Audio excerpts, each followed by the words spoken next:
I'm going to say start, and then I will record to the cloud. So bear with me, it's still warming up. And we are here. Okay, so we are recording, and I was waiting for the little pop-up. All right. All set, Patrice? Yep. Okay, great. all set. All right. Thank you so much, Patrice. Okay, welcome everyone to the MAPC Executive Committee meeting for Wednesday, February 25th, 2026. Happy to have you all here. I hope everyone is warm and safe with this kind of wintry weather we've been having. So what I'm going to do first is I'm going to call roll, and then we're going to jump right in. So if everyone could come off mute for me, we'll start. Imai?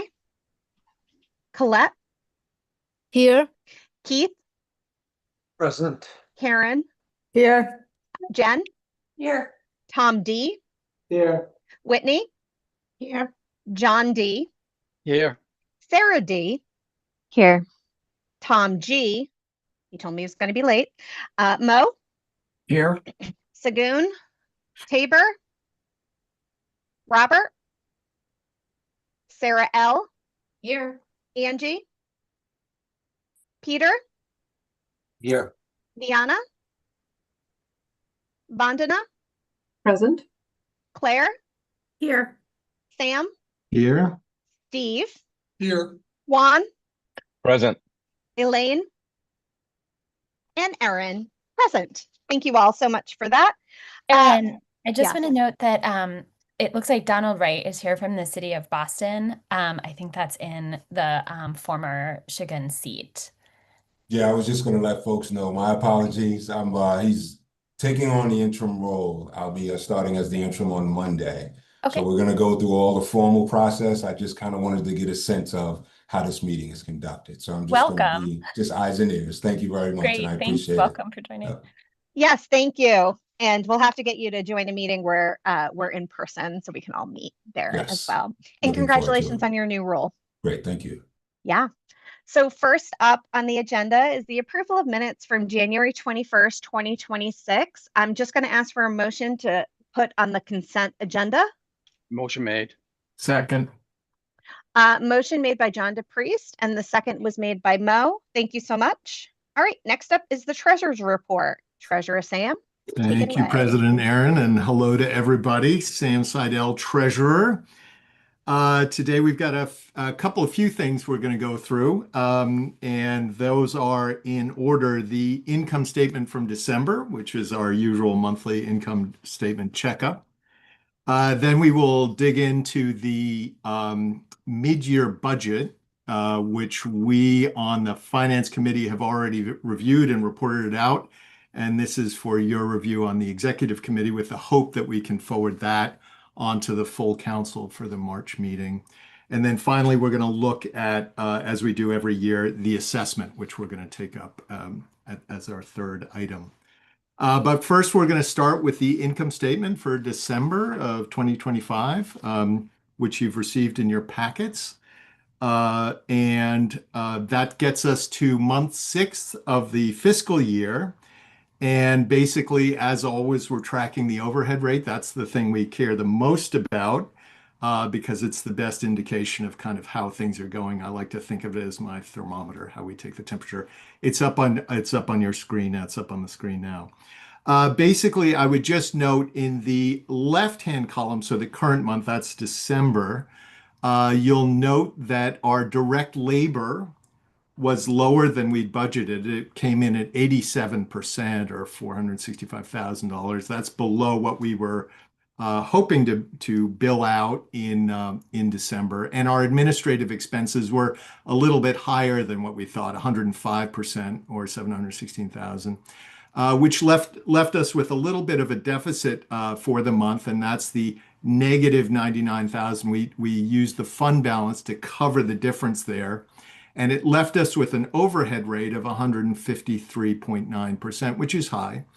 But we really track that number so we can track it for the end of the year, which is in July. And if you go to the right hand down at the bottom, you'll see that that number is 130.4%, which is again higher than our approved 127.8%.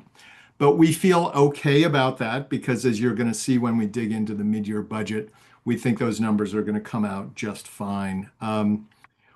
December is a month where we actually right now we're in the process of having a lot of FMLA, and it's also vacation month, so people take time off, and it's harder to bill to projects, and it also adds the administrative expenses. So that really covers the December income statement report. Happy to take any questions, or perhaps we might put this on the consent agenda at this point if we could, and then move on to the summary budget. So Erin, could I hand this back to put this on the consent agenda, and then we'll move on to the mid-year budget? Sure thing. Wait, All right. question. Any questions or comments? Oh, Karen, why isn't your thing automatically coming up? I don't know. I'll do this. How's that? Yeah. Sam, thank you. Could you just spend, to the extent that you know, are you at all concerned that the, say, sluggish federal funds are going to impact us year end? Or how Well- they're going to impact us year end? I mean, I know it's an unknowable thing, but have you thought about that? Lots of thought about it. I'm sure Lizzie has plenty to say, and I bet Anna has some to say about it as well. Yeah. Oh, We sorry. do, Go ahead. I'll just briefly say that we do, when we get into the mid-year budget, you'll see how we account for those issues. But I Okay. know that, and I'll hand it over to Lizzie because I'm sure she does have she's been thinking a lot about this and probably wants to say a word or Yeah. two. I think that the interesting thing is so far we haven't actually seen a pullback on the dollars. I think the biggest place where we're expecting to see an impact is the impact of federal dollars that would ordinarily come into the state that then aren't. And you're seeing it already even in the governor's budget, and I think you'll see it as like the state budget moves through its process in the House and the Senate, that the numbers are just coming in a little lower. So that's actually, I'm less worried about the places where we receive direct federal dollars, or even the places where we receive federal dollars that go through a state agency. It's the federal dollars that come into the Commonwealth writ large that I think are likely to have the greatest impact. Like Sam said, when we transition to the mid-year budget, you'll see that a lot of our dollars from the federal government are pass-through dollars, and we've already programmed them out for future fiscal years. So, and in a lot of instances, there are already like contracts in place that we could take legal action on if we need to, and you know, we and others have in certain instances. But there is like a bit of a wait and see on the state budget, but that's more likely to impact not where we are right now, not even necessarily this fiscal year, but an impact on a future fiscal year, next fiscal year. So as we start to put together the next year's budget, that's where I feel like we're going to see it. For better, for worse. That's the best answer I could ever have given you, Karen. So, Thank you, guys. but if it's okay, Erin, can I hand this back to put the income statement on the consent agenda? Sure can. But first, any questions or comments? Great. And at the for that, can I just have a motion to put the financial statements on the consent agenda? So move. Can I have a second? Sorry. Second. Usually everyone's jumping. All right. I had the motion made by Mo, and who was my second? Was that Peter? Yeah. All right, I'll take it. All right. And the second made by Peter. Great. Thank you so much. All right, take it away, Sam. Okay, so next on our mini agenda here is the mid-year budget review, which is something we do every year. It's a practice that Mark always had in place. Lizzie has kept it in place, and we're grateful for that.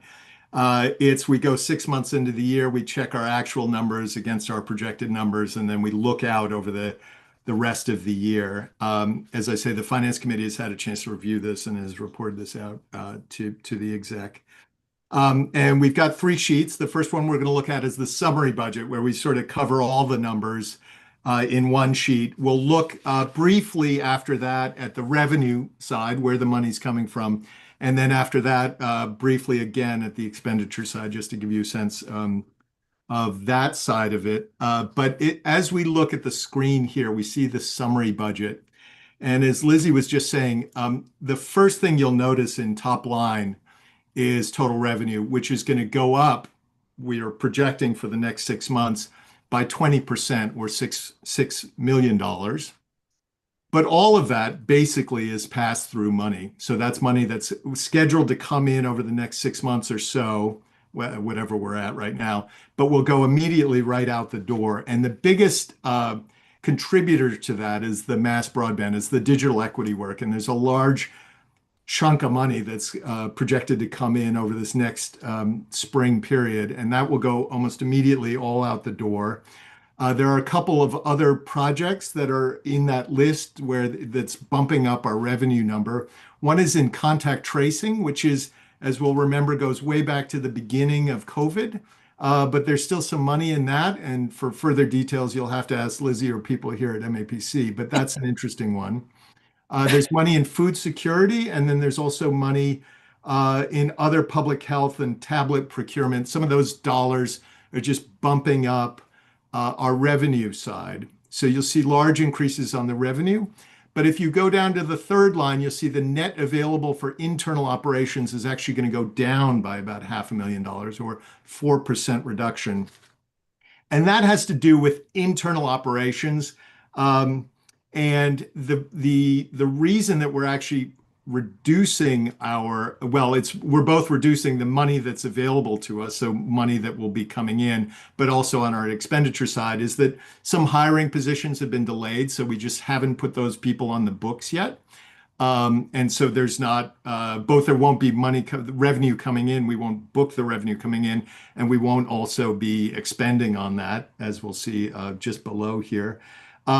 We're in a period of a fair amount of family medical leave, FMLA, for good reasons. And then there's been a bit of restructuring, which Lizzie has shared with the executive committee. And that's meant that there just are fewer expenditures in certain parts of that budget.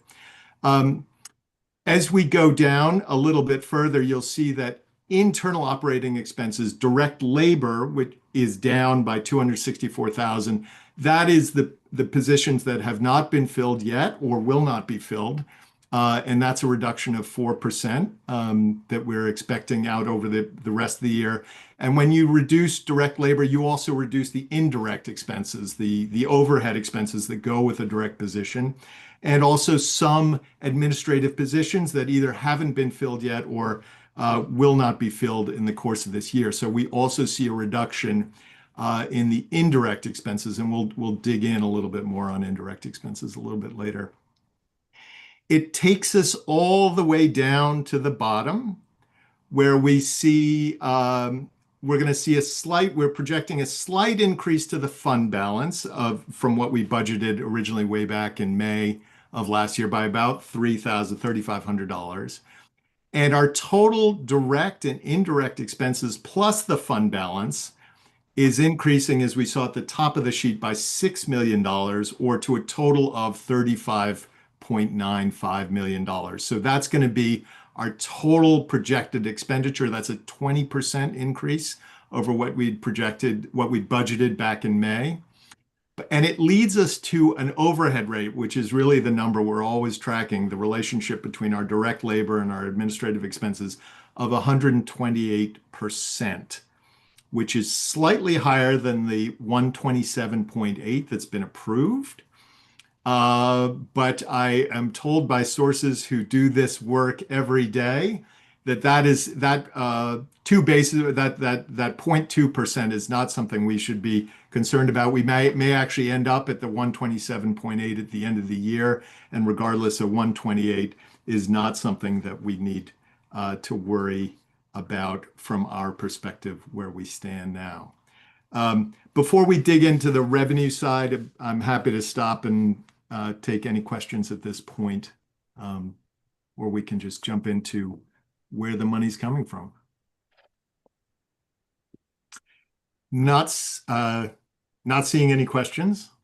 I will just go on to our next sheet. Our next sheet is the revenue side. Where's the money coming from? And here you get the summary sheet behind this. I have a bunch of papers here that go down line by line. Is for the people who've been on exec for a long time. We used to do this in great detail. Now we just group it by large groupings. The big numbers to note, if you go from column to column, from left going to the right across the screen, the left-hand most is the category. Next is the approved budget, and then the next column over, the third one over, is the increase or the decrease. The big ones to note are about halfway down the list of items. Local is going up by about 1.5 million. That is the typical MAPC budget conservatively in May and see how the projects go and then revise at the mid-year. And there are just a lot more projects. MAPC has gotten a lot of those contracts. They have all that work to do. And that's bumped up the local category by projects upon projects upon projects, or to the tune of $1.5 million increase in revenue. If we go down two below that, you'll see federal via state. So that's money originating the federal government coming through the state to MAPC. And again, large increase there, 4.19 million. That's the digital equity stuff we talked about, the contact tracing. There's some Homeland Security in that as well. Those are the big bump ups on the revenue side, leading to a total increase in revenue of 6.016 million for the remainder of the year. So on the revenue side, very positive. But as we said, almost all that money is going to be passed through. It's going to come in the door and then just go right out the door. So that covers the revenue side. There are some awards that were not either granted or won. The MVP roofs project was not won by MAPC, but they will reapply to that. And then the EDA money, the federal government appears to be no longer in the business of economic development. So that money was not available to us for the end of the year. But that covers the revenue side. Questions or thoughts, comments on that? Seeing none, we'll go on just quickly to the expenditure side, which is this sheet. This breaks down in greater detail the numbers we saw in the summary budget of the indirect costs, just the indirect costs related to projects, to expenditures in the agency.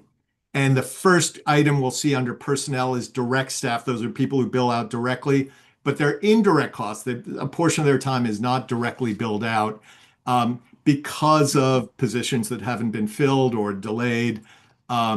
That number is coming down. We project to spend 142 less, or 13% less than what we thought.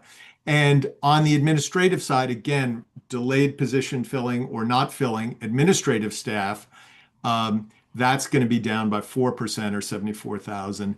And then employee benefits and paid time off all goes related to the above two categories. So when you reduce staffing time, you also reduce benefits and paid time off expenditures, getting us to a total of a reduction of 279,000 or 5%.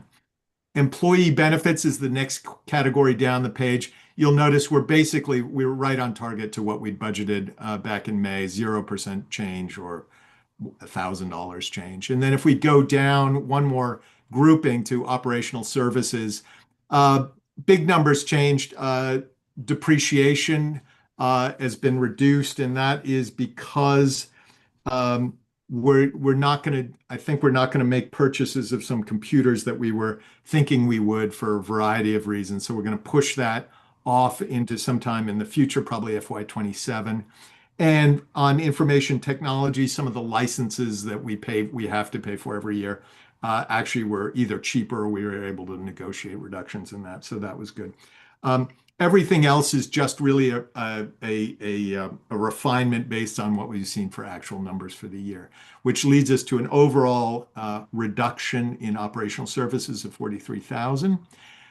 and then we go down one more category, less administrative transfer payments. That is money that CTPS in effect pays us to do their books. And it shows up on as a negative number on our expense sheet because it's actually not negative to us. It's a positive. It's money that we can count on the positive side of the payroll.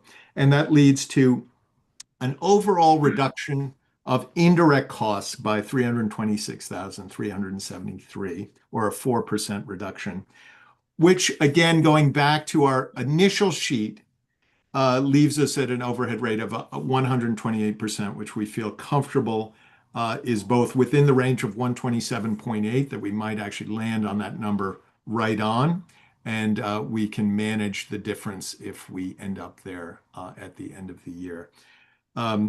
This mid-year budget was, as I've said way too many times, has been looked at by the Finance Committee, reported out to you with the hope of a favorable recommendation out to the full council in March.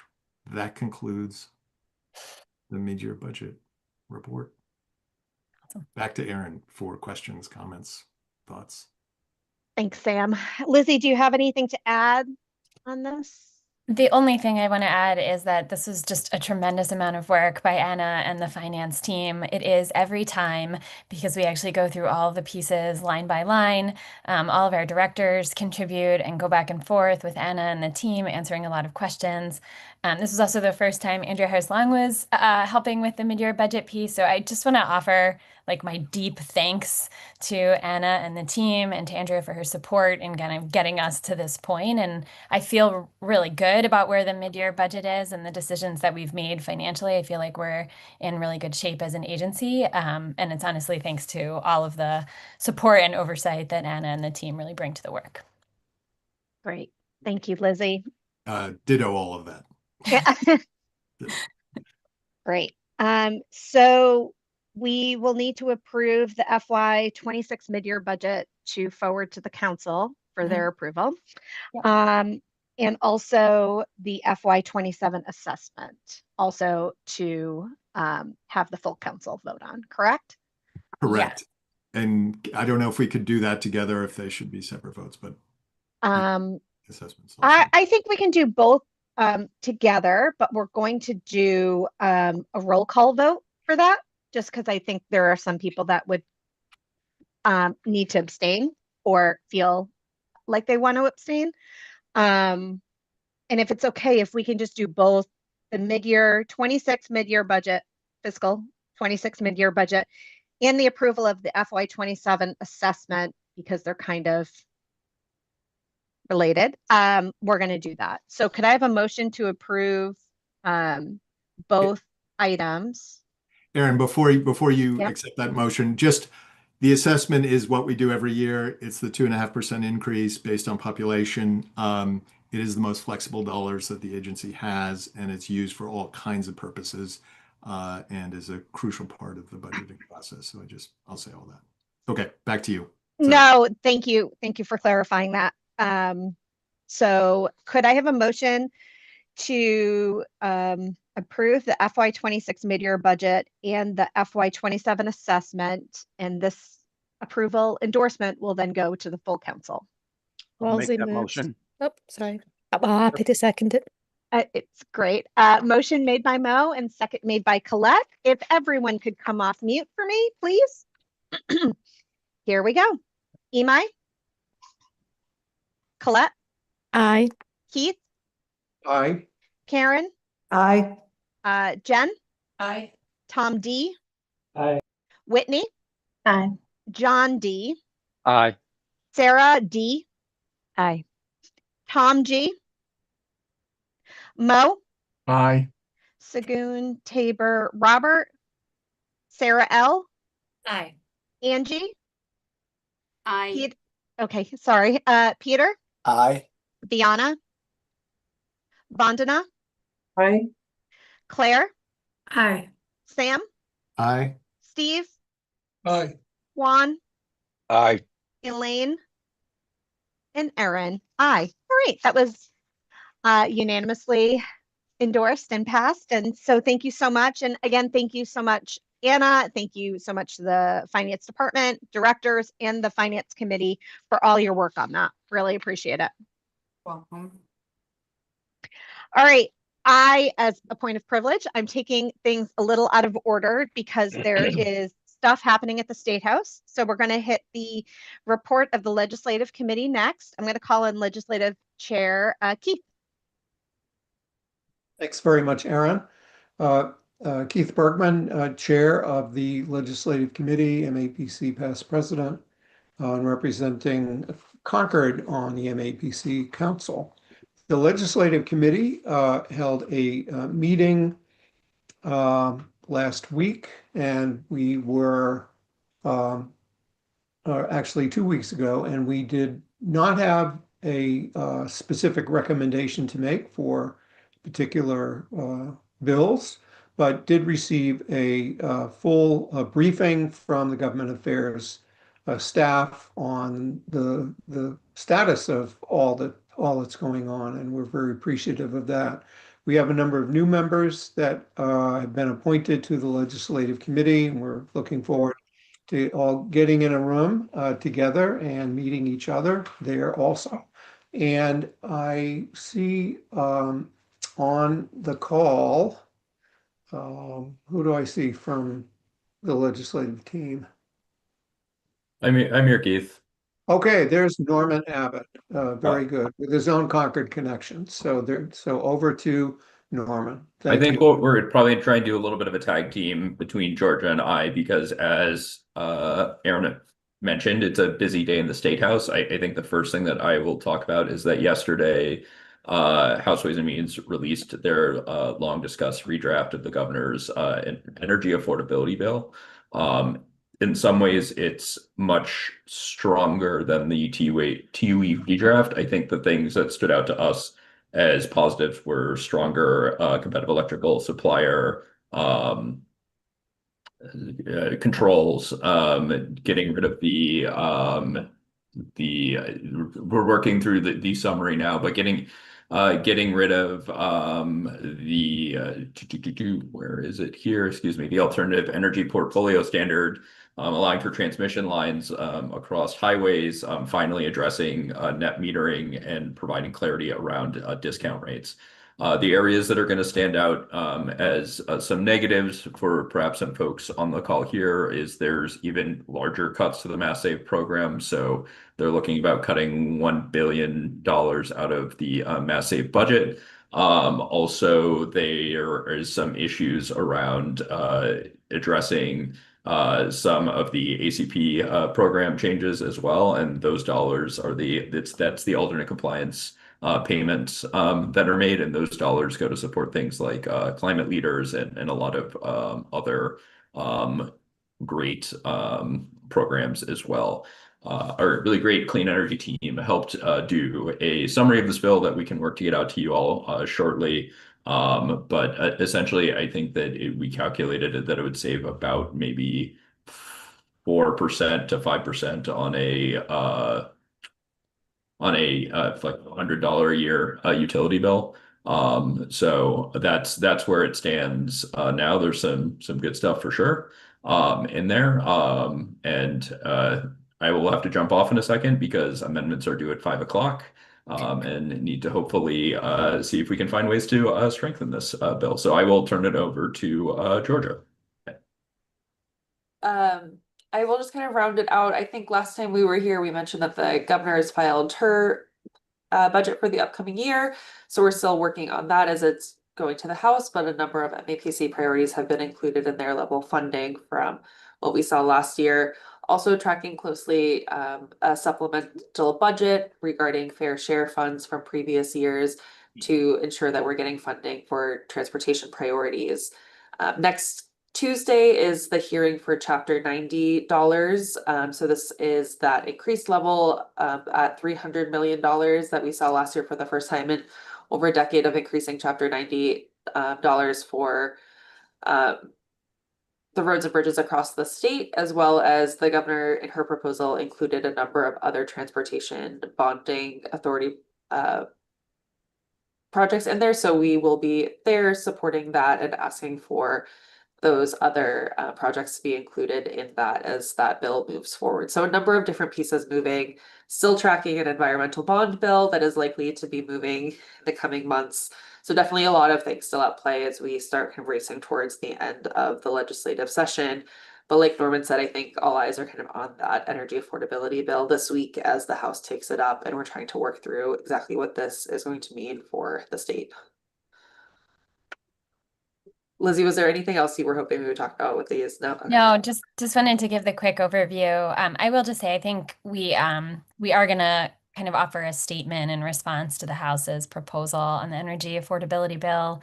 I think the big challenge that I see is like a $1 billion cut to Mass Save, really focused on like the operations and cutting efficiencies inside the Mass Save program isn't going to actually lend us well to meeting our climate goals. And honestly, like there are a lot of folks who are kind of in the pipeline hoping to get Mass Save work, like Mass Save supported work done. And so that I think would hurt it.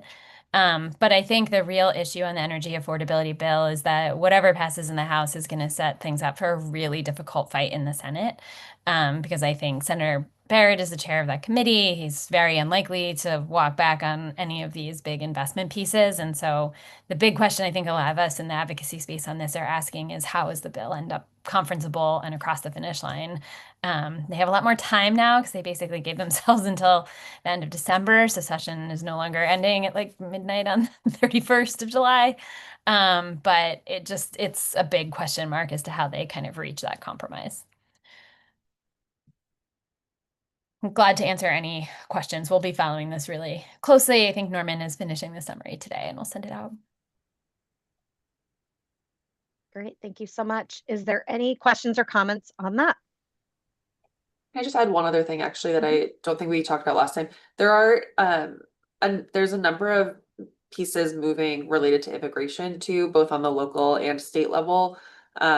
I think there's additional information in the executive director's report about some of that local pieces, but did just want to note that that is also, there's a big bill that we've been kind of following and what that would mean for cities and towns that's having a hearing this week in the State House as well. So there's a chance there's more to come there as that moves through the legislature. That was really recently filed following what happened in Minneapolis. So that's a newer piece that we're following for the implications there. Thanks, Georgia. Great. Thank you so much, Georgia. And thank you so much, Legislative Committee. Thank you so much, Keith, Georgia, Norman, et al. Really appreciate it. And good luck with all these meetings. Yeah, it's a lot. Okay. Next up on the agenda is the Executive Director report. Lizzie, take it away. Thanks, Erin. I sent the executive director report on Sunday night, I think right ahead of the storm. Hopefully everyone got it. I did do a test send to myself. I think people received it. Yes? Okay, good. So I'm going to go through some of the pieces inside the report. I want to start with the arts and culture team as we often do. Interestingly, the thing I want to highlight here is actually usually the ED report focuses on work that's already been done, but the two things I want to call out from the arts and culture team is that the Making Space for Art project launch is happening next week along with Arts Advocacy Day at the State House, and I warmly invite all of you to come to both of those events. There's information inside the report about how you can register and attend. I'm very excited about the Making Space for Art event because it's really kicking off and also culminating a lot of work that's been done in Boston, Cambridge, and Somerville. And it really sets like a really good foundation for the work going forward and thinking about cultural anti-displacement initiatives. So I encourage folks to come to that on Monday night if you can.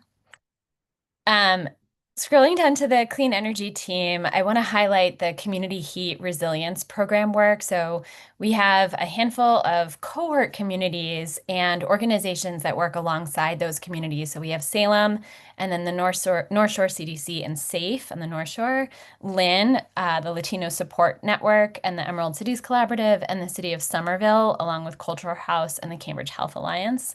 And we kind of, each cohort has been doing deep community engagement about community heat resilience. And we kind of pulled together all of the entities to sort of test what their recommendations are and how we can move ahead for implementation work inside the summer. So we're excited to have that moving forward. I want to highlight some of the work that's happening with our engagement team in Metro West.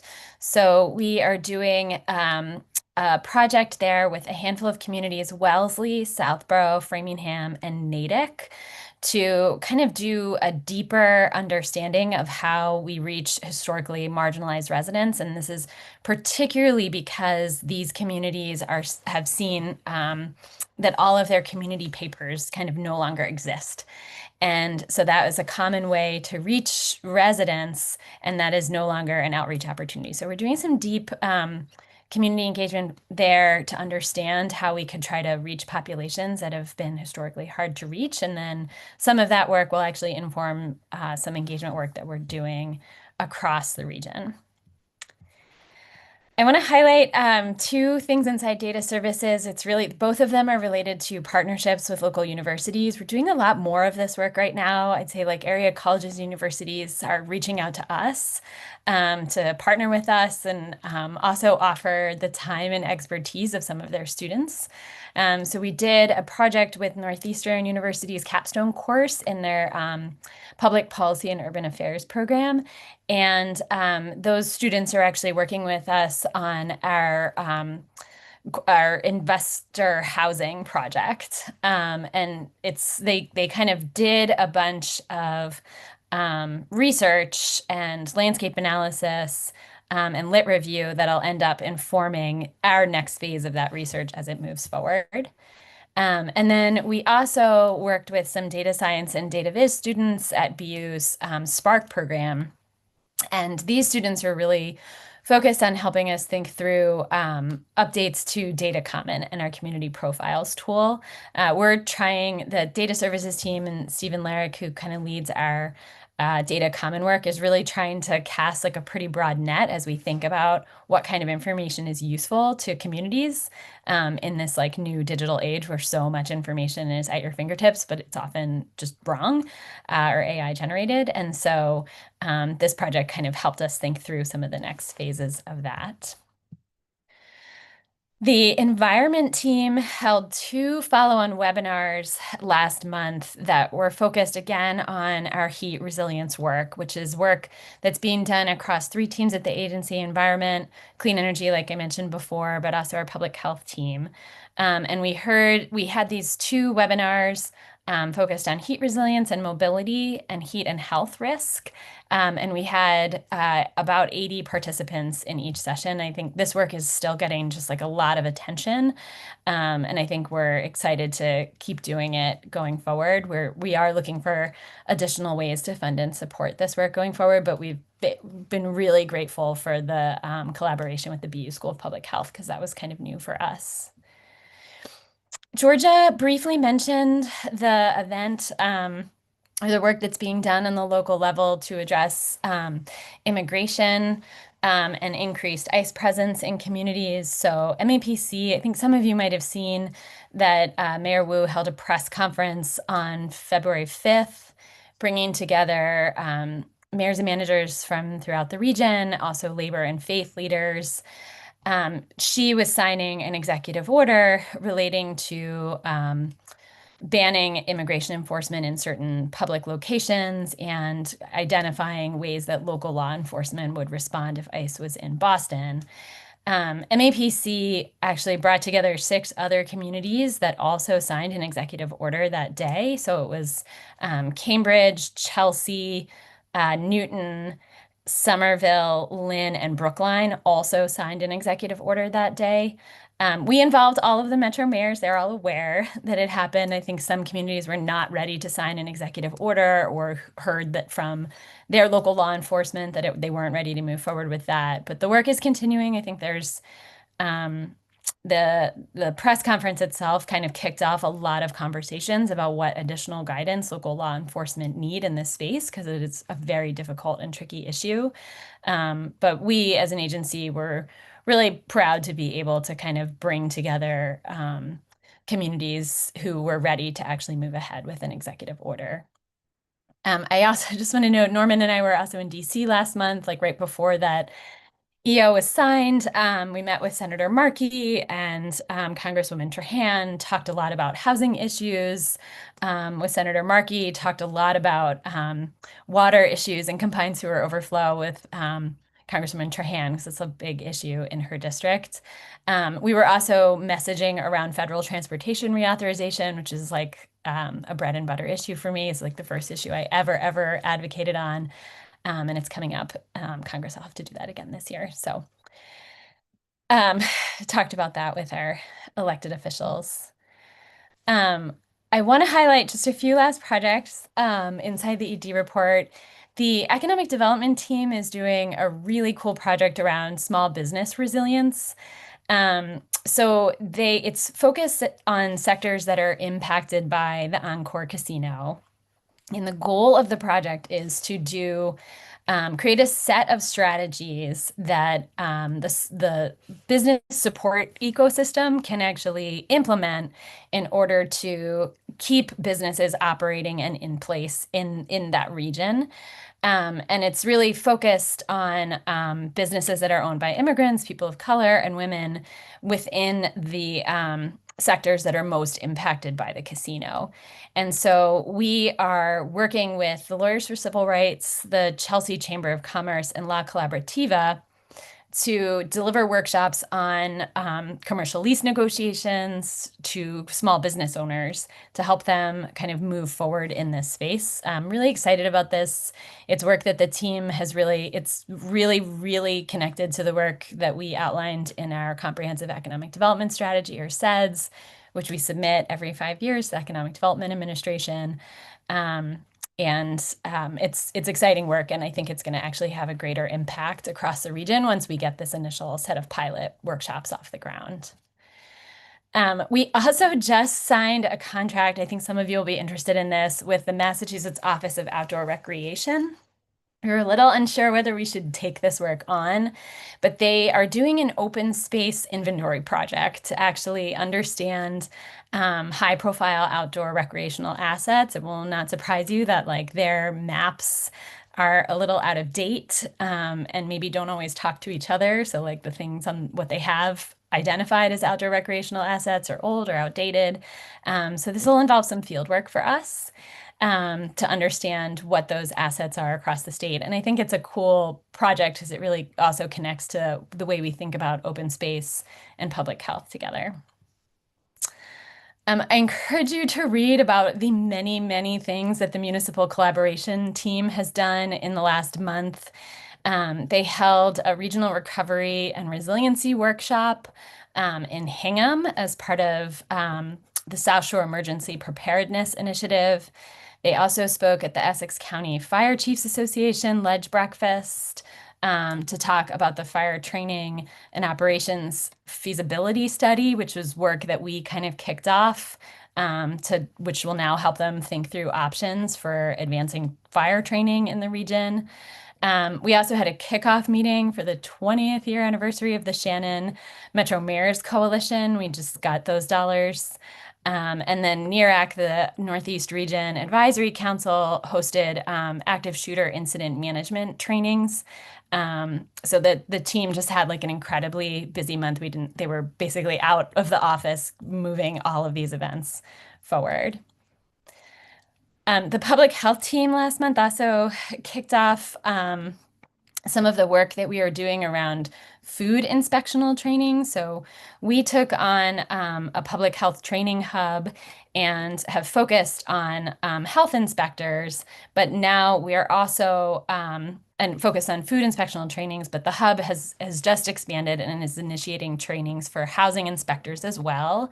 You can see in the ED report the map of the region. It doesn't overlap completely with the MAPC region, but some of our northern communities are part of that training hub, and we were excited excited to be able to get the housing inspection work off the ground.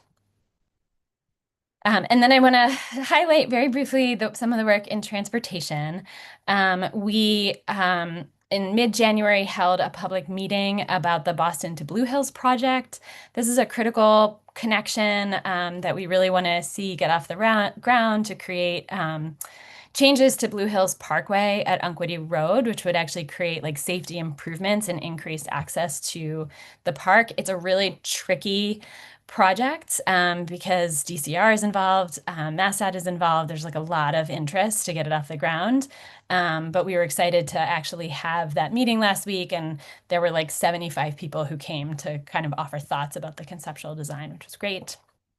And then the last piece I want to highlight in transportation is we also hosted a meeting of the Lower Mystic Regional Working Group, which includes a whole bunch of representatives from Everett, Boston, Somerville, Chelsea, Cambridge, MassDOT, NTT, and the Gaming Commission. And it's focused on, that conversation was really focused on the Everett Docklands proposal, which is to do an incredible redevelopment project along the former ExxonMobil storage tank site in Everett. We wrote a very lengthy MEPA review letter in response to that current proposal. The mayor was actually excited to see what we had written.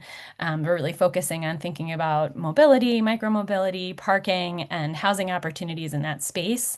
And I think it's actually going to be a good set of conversations as the Lower Mystic group moves forward.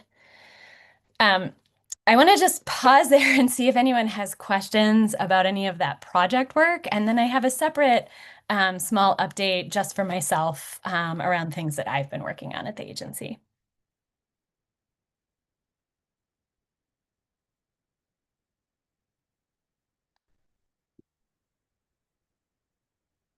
All right.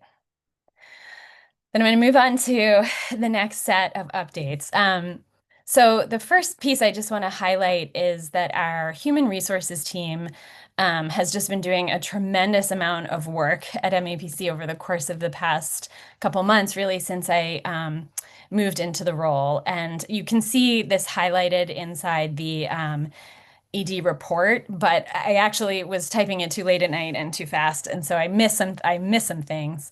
But they are in the process of finalizing a couple of different important policy documents at the agency, including a stipend policy and a remote work policy. These are both things that we had in practice, but we didn't actually have them written down. And believe it or not, it takes a lot of time to get the words exactly right. And so that work is moving. We are also in the process of updating our performance review process. We're going to be rolling that out this spring.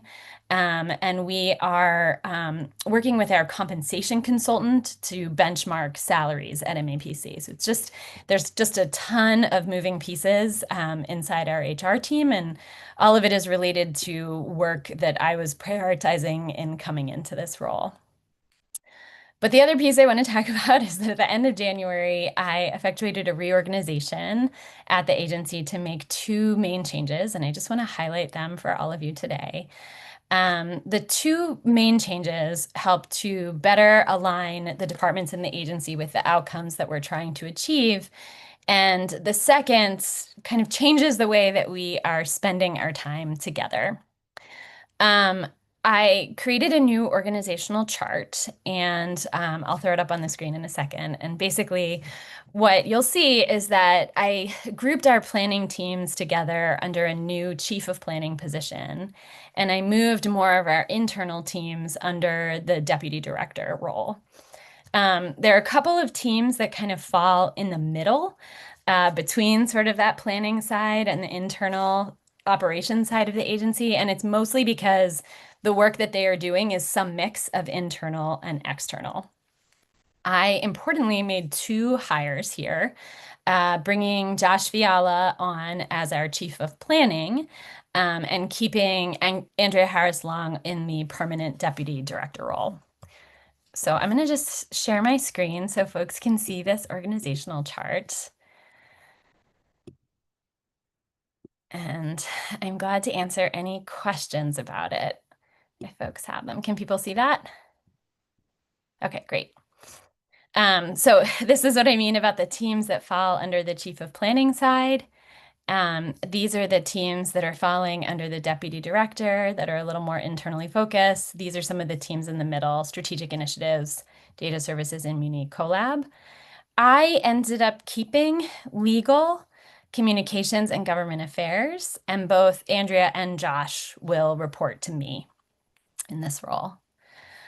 In addition to the organizational chart, I want to say I moved, sorry, I wanted to just reiterate, Josh will continue to actually serve as our land use director, but essentially in this new role, a portion of his time will be focused on bringing together the planning directors to coordinate and collaborate on all of our planning work. I think that this will actually help to make our work more regional and more interdepartmental. And importantly, I think it will also make us a little bit more resilient if we do actually see any of those large federal funding cuts. And maybe a little more nimble, so that if a cool project arises, if we ever get like a sustainable communities type investment again, hopefully, that we're actually like better able to take advantage of an opportunity like that. I think changing the deputy role to kind of once again focus a little bit more on our strategic priorities around how we finance and fund our work and better support our staff, and kind of create that through line between the planning work and the policy work. Again, I think gives us an opportunity to focus on those, to have somebody who's dedicated to focusing on those things, which I didn't feel like should sit at the executive director level. But then for me, all of these changes allow me to focus more of my time on deepening external relationships that can benefit our planning and our policy work, and ideally bring in a little bit more funding to MAPC. The last piece I do want to share is that the reorganization also came with a very small handful of layoffs. I made some layoff decisions inside the communications team and inside the IT team, because these positions were almost completely overhead positions. It was an extremely difficult decision. It was probably like one of my worst days ever at MAPC, but I felt like it was the right thing to do in order to try to make sure that we were putting the agency on the strongest financial footing that we could. I'm glad to take any questions about any of this, but mostly wanted to update all of you because we've been talking about my priorities around this for a long time. The executive committee was fully aware of these changes. I'm sorry, the officers were fully aware of these changes and shifts at the agency as we were moving forward with them, but glad to take any questions. Hey, Lizzie, just really quick, because you shared it with the officers as well. Maybe you could just share how you communicated those changes with staff. Yes, glad to do that. So we actually had a pretty long rollout. I had individual conversations with every single director at the agency.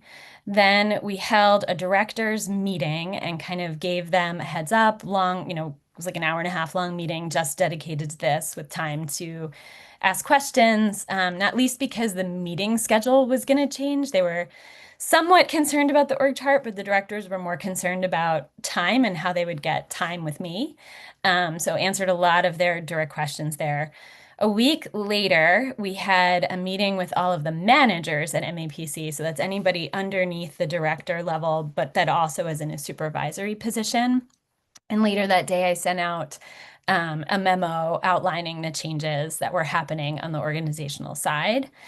And then 2 days after that, we held a full town hall where staff could come and ask any questions about this or any, priority that they wanted to. I'm still having ongoing conversations about it, but we had a pretty thorough and thoughtful rollout plan for staff.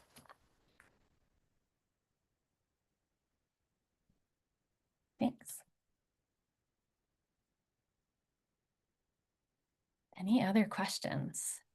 I guess, how did it go from the staff perspective? I imagine that the staff people are still reporting to the same manager, the manager's still reporting to the same director. So I don't know, it'd be a heck of a lot.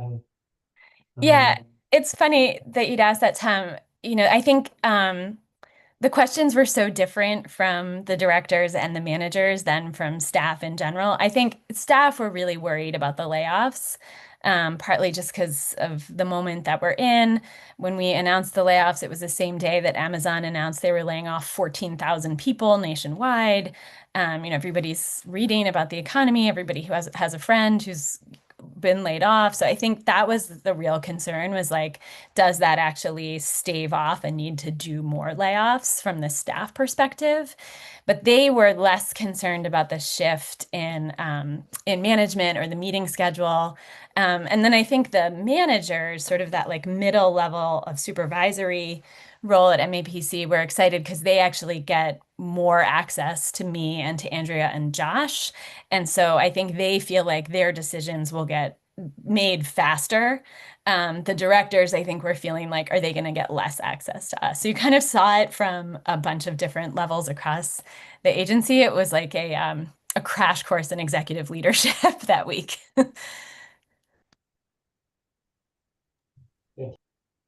I just had a quick question. One, just to say, appreciate your sort of leadership in coming in to reorient and make things as functional and efficient as possible. I did hear, I mean, the housing world is so small, but how you mentioned there was a small amount of layoffs. Is there a number accounted to that? Yeah. How small? Yeah. Yeah, it was just 4 people, and they were all in our overhead teams, so not on our planning side of the agency, more on the internal side. And, we do have to, because 3 of those layoffs were in communications, like we do have to actually backfill that work because we have really big communications needs, and they're fat, they come very quickly. And so we are already working to line up a consultant to try to backfill some of that work. But I think even in hiring a consultant, we'll still save a significant amount of dollars that would have otherwise gone to those staff people. But yeah, it was just 4 out of 120. Still a terrible day. Yeah. Great. Thank you for the update, Lizzie. you. All the updates. That A lot was of it. I know it's a lot. Thanks for no, listening, it was everyone. great. And yeah, and I know, anyone that knows you or has worked with you knows that you don't do anything impulsively. So I know that you took a lot of time and energy, and I really appreciate how thoughtful you were about every step in the process, and how you continue to be really thoughtful about like impacts of decisions. So thank you. I appreciate that. Thanks. All right. So if we can, next up on the agenda, something I'm really kind of excited to talk about is council norms and zero tolerance policy approval. And I'm going to give it to Lizzie first. This is something that the officers have talked about at a few meetings now, and we voted to unanimously forward this topic to you all to hopefully forward it for also unanimous adoption with the council. So take it away, Lizzie. Thanks, Erin. I appreciate it. I'm also very excited to be able to bring this to all of you today. So essentially, the rationale for this document really came from Emma Kuntz. They're on the call. If you can give a little wave, I'm going to turn into Emma in a minute, and they'll walk us through this document and what it's included here. But really, I think I've shared with all of you, as I have been doing a listening tour around the region, the thing that I hear over and over again is how hard the work is at the local level and how discourse is so broken, honestly. And cities and towns are really bound by rules in the public comment space, where people can say really terrible, horrible things, and you have to let that be part of the meeting. But MAPC, as a public and government entity, can actually take a stand on what we think is good, positive discourse. So that's really the norms part of this document. And also be really public about the places where there are things that we won't tolerate in certain speech and actions that we wouldn't tolerate at our council meetings. So I'll be honest, when Emma first brought this to me, I was sort of like, we don't really need this. It's sort of how we operate. But one of the things that Emma reminded me is that as an agency, we're also working really hard to diversify our council tables. Every time I have a conversation with a new mayor manager and talk about their appointing authority, we encourage them to consider diverse people in the community who could participate in our council. And that means being really thoughtful and deliberate about creating safe spaces for people to come in and participate at MAPC. So I was thoroughly convinced by Emma, and I'm excited to bring this to you today and just want to turn it to them so they can walk through the document a little bit with all of us. Thank you, Lizzie. And I think Patrice is gonna pull it up in a second. Okay, I can also too. I can do it too. But really just want to walk through this document and give a little bit more context as to the how and like what this document is. So as Lizzie mentioned, it's going over council meeting norms and a zero tolerance policy. It's in addition to all of the like reasons that Lizzie mentioned, it's also really grounded in our long range regional plan and our strategic plan, where we talk about how we envision a more welcoming, inclusive, and equitable Greater Boston. And of course, we advance that through project work, but another way that we advance that is on the individual level, how we interact with each other and how we are gathering together. And the council is one of those spaces where we get together across municipal lines, across different backgrounds, across different roles in different stages of career. And so that's really exciting. And when we do that, there's potential for power imbalances, there's potential for harm, and there's potential for discomfort. So the goal of these norms and these policies are to mitigate some of the potential for that harm to occur. Also in that document is the acknowledgement that we won't always get it right, but we are committed to learning, to repairing harm when it occurs, and to continually improving together so that we can move closer to that welcoming, inclusive, and equitable region. So the norms are really important because when we gather together, no one person or even like small group of people can really determine the energy of the space. It's the collective, it requires the collective effort and responsibility of everyone who is attending the meeting. And so these norms are really an invitation to help contribute and create the space that we want to have. And so these norms are that we welcome one another, we support each other, that everyone here is here to learn and everyone brings expertise, that we are listening for understanding, not disagreement, that we speak from our own experience and make I statements, that we step up and step back, so we take turns speaking and make room for others to speak, that we use plain language that is easy to understand and free from acronyms, and to take care of ourselves and meet our own needs. And really want to emphasize that norms require like the active and intentional effort of everyone in this space. And the invitation of these is not only to uphold them yourself, but also encourage and support other people in the meeting of upholding them as well. Norms don't really work if they just like sit on the piece of paper. Like we really have to make that effort to make them a reality. The last part of this document is the zero tolerance policy. As Lizzie mentioned, there are some things that we will not tolerate in the space. They are specific. It's a zero tolerance policy for violence, harassment, and discrimination. That includes harassment, threats, physical attacks, and property damage. We felt like it was important to include, especially because these are disproportionately used to target marginalized communities and to push folks out of spaces. And so the ask here is that if you notice an instance of harm, that you notify an MAPC staff member. That could be Lizzie, Andrea, myself, Sasha, anyone else, or the council president. So that's the document. Happy to turn it over for thoughts and comments. Thanks, Emma. We are glad to answer any questions that folks have, but to be clear, we are looking for a vote today that then we would be able to share it at the council meeting this week. I see two hands. Colette. Thank you for doing this. I think a lot of municipalities have adopted a code of conduct, something similar for ourselves. We certainly adopted one. I worked on that when I first joined the select board because we were having a lot of problems with uncivil discourse, not just from the public, but honestly from some elected officials, on my own board and other boards, is very unpleasant. One of the things that, and we had, there was a former town manager who offers training for code of conduct at MMA that we had come and speak with us. We really went into a lot of depth with this. One thing that we were advised to put into the code of conduct is some recourse. There's not a lot you can do. A recourse is to basically censure someone or potentially move them from their assignments.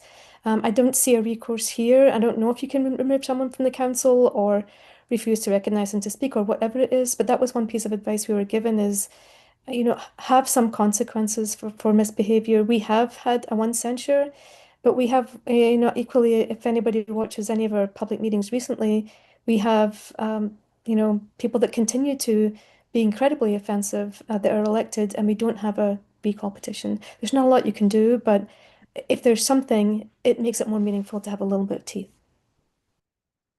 Thanks, Colette. I appreciate that. We did talk about that. We do actually have the authority to remove somebody from a meeting. That's already sort of baked in, but we could add a reference to that in this document. I just wanted to see if Emma or Erin wanted to weigh in on that piece before I move on. I think we had it actually in the original draft or one of the original drafts, because we did talk about this throughout the officers. And I think that it is within the discretion of whoever's running the meeting or whoever's hosting the space. Like, I feel like that it already exists.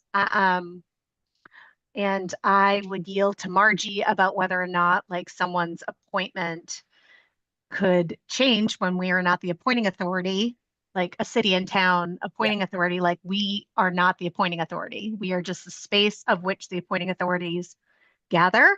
So that's more of a Margie question about that. But I feel pretty good about that. My role facilitating meetings as chair and as president, that if someone's disruptive or someone's breaking this kind of policy, they will be asked to leave. Yeah. And we have had a handful of instances where somebody has been disruptive, either in a council meeting or in a separate meeting where MAPC staff were present, and we have spoken to the appointing authority about it. And in some instances, because the way our appointing authority works and it's at the discretion of the mayor or manager, sometimes that appointment has shifted. Sarah.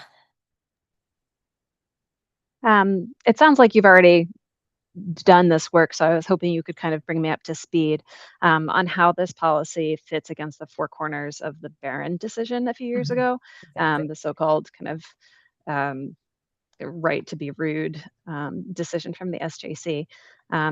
It's my understanding that a lot of these codes of conducts that municipalities have adopted are, unconstitutional as of recently. So I'm just curious how that pertains to your ability for enforcement, but also in your, the settings where this policy would be applied.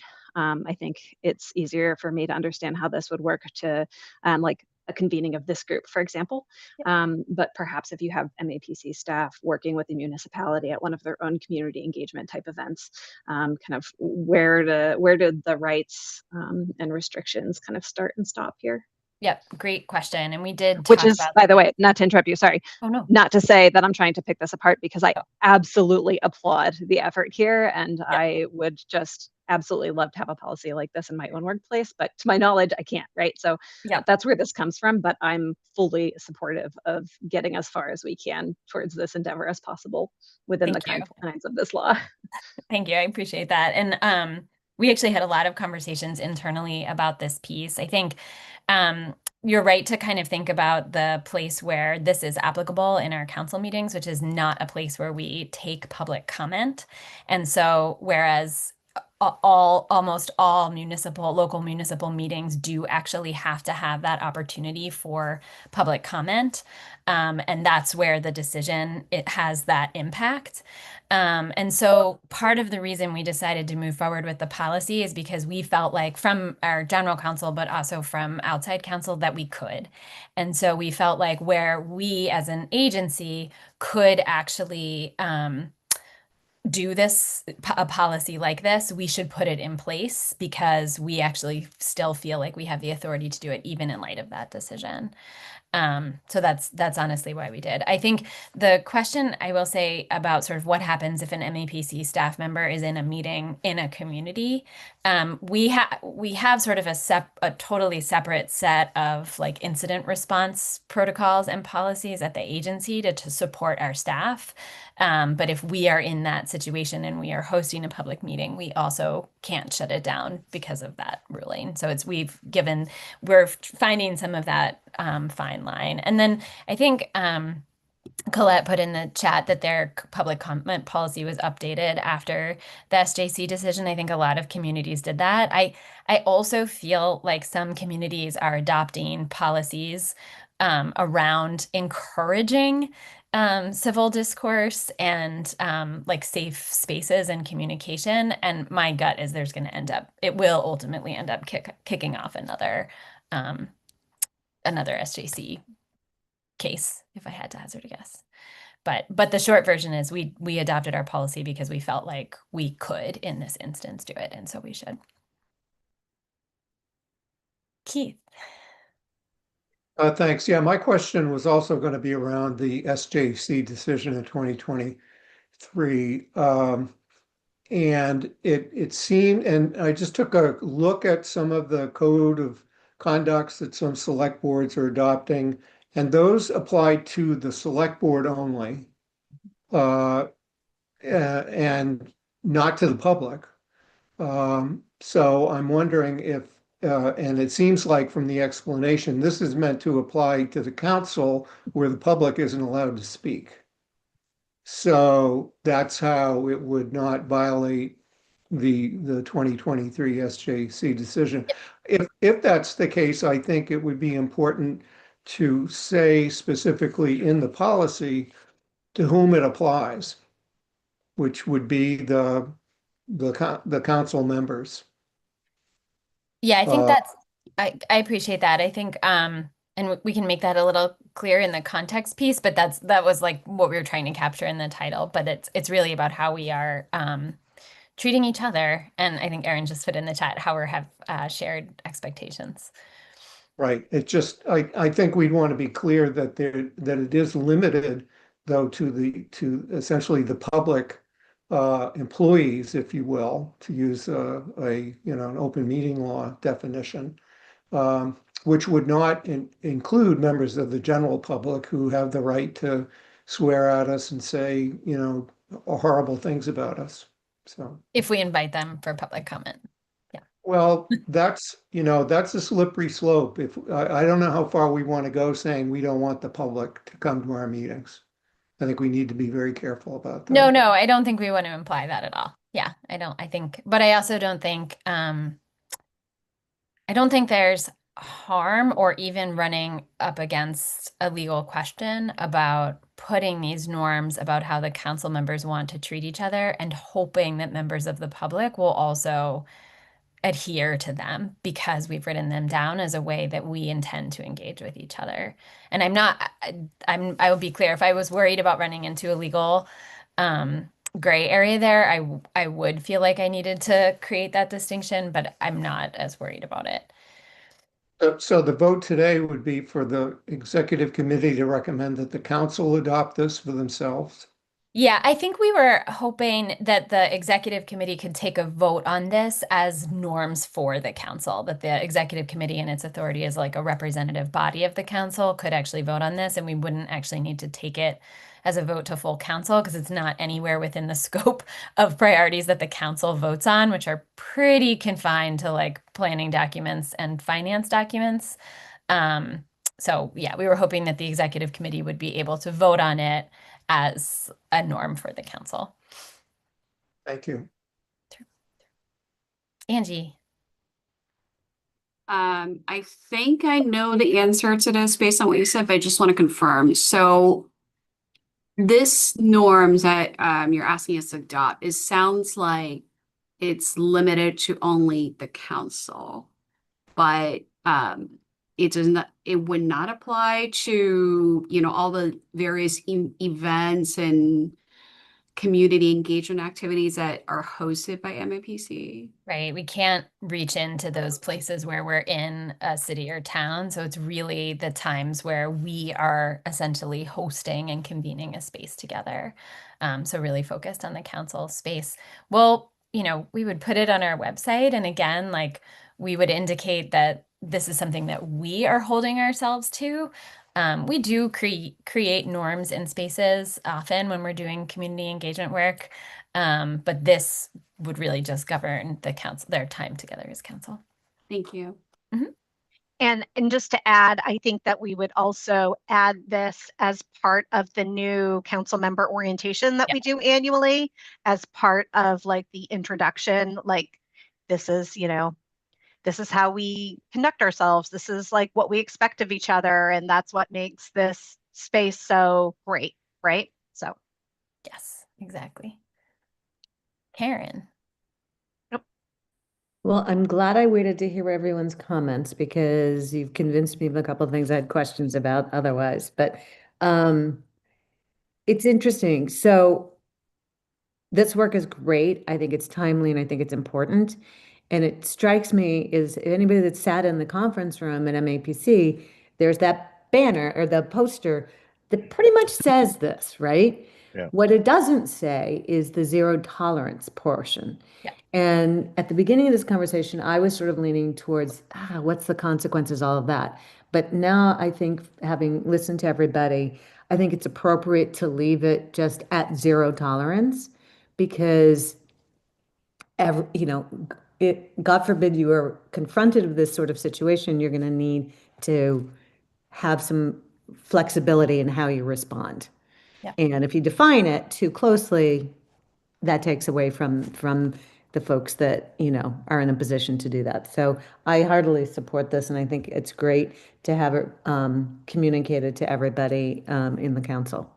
Thank you. I appreciate you saying that. You basically just summarized the two meetings that the officers had, kind of going back and forth on some of the language and asking ourselves those exact questions.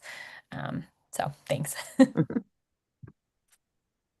I don't see Great. any other hands, Erin. Yeah, I I don't had- either. I Oh, have yes, a Juan. question. Yeah, The can't for actual li- hand, not the I can't for emoji. life of me figure out where the emoji is on this thing. No judgment. Yeah, just a couple of that. This is, I think this is excellent. I do, similar to what some others have said. I mean, it's when I think about stuff like this, right, it's very hard to legislate good behavior, right? At the end of the day, right, you have to set these expectations and really look that people want to engage, right? They want to be supportive, etc. So I think laying this out as an expectation is an important way to do that. But being mindful, right, that at the end of the day, you can't force people, to behave, essentially. And so the only concern with I agree, not opening this up for debate for the whole council, because that's like a whole other rabbit hole, probably.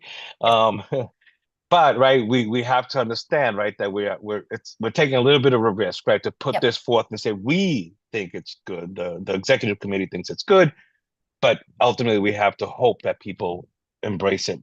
And I think somebody had just mentioned, right, going forward, it could be part of the nominating form or the paperwork that just says, I accept this nomination and I understand that, in order to participate, I am expected to do these things, or I'm expected to act this way.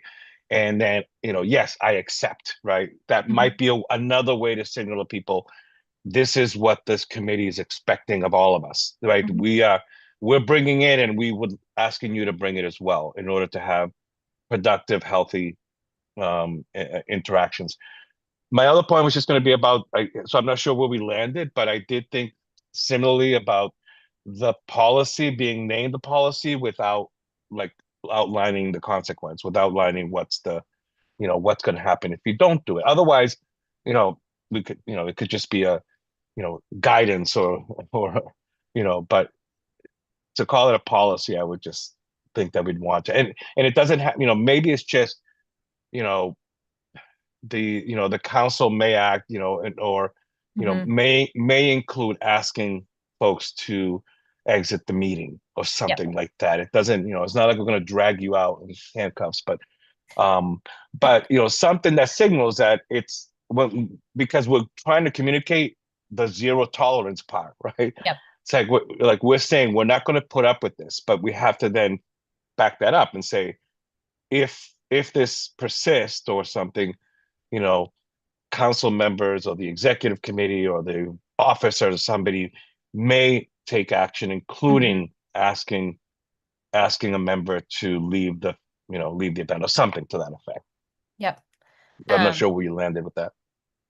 I appreciate that. I actually would be glad if we want to agree that that's something we want to add in now, unless Emma, you have any reasons not to. You're okay with that. I think I really like the idea of actually also turning some of the norms piece into an affirmative thing that we are bringing to folks who are newly joining the council or participating in our meetings. And I think that's a great idea. And I'm sure Emma and I will talk about how we incorporate that into onboarding or even as part of the election process as we get ready for the annual meeting. But I appreciate everything you suggested. I think those are really good thoughts. And I think, I do think, Emma, we can add also just like a word or two into that overview place that reiterates the importance of this document for council.